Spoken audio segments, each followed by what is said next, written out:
Hello everyone, কি অবস্থা আপনাদের? আশা করি আপনারা সবাই ভালো আছেন। যারা এখনো আমার ইউটিউব চ্যানেল সাবস্ক্রাইব করে আগে, আমি প্রতিনিয়ত চেষ্টা করতেছি আপনার সাথে অজানা তথ্য শেয়ার করতে।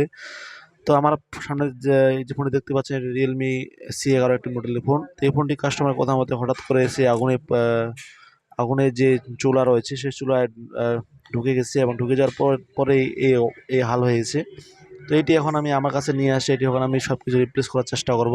তো সর্বপ্রথম দেখতে পাচ্ছি এখানে যে ক্যামেরাগুলো রয়েছে সেই ক্যামেরাগুলোও জ্বলে গেছে। তো কাস্টমার বলছিল যে গ্রামে দেখাইছিল সেখানে মাদারবোর্ডটি সেন্স ঠিক আছে, ওই জন্য আমিও দেখলাম যে আমার সেন্স ঠিক রয়েছে কিনা।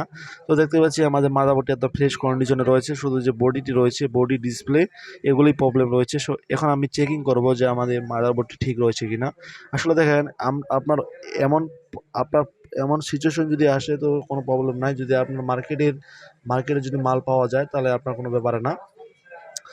তো দেখতে পাচ্ছেন এটি চার্জ পর্যাপ্ত পরিমাণে রয়েছে। এখন আমি দেখব যে আই ভ্যালু আমাদের মাদারবোর্ডের সেন্স ঠিক রয়েছে কিনা। তো এখন আমি সেন্স দেখার জন্য ডিপ মোডে রাখছি, ডায়টা মোডে রাখছি। তো দেখতে পাচ্ছি এটা আমাদের ভ্যালু ঠিক রয়েছে, তার মানে সেটটি আমার রান হয়েছে। তো ঠিক আছে, আজকে পর্যন্ত। এই ভিডিওটি ভালো লাগলে লাইক কমেন্ট শেয়ার।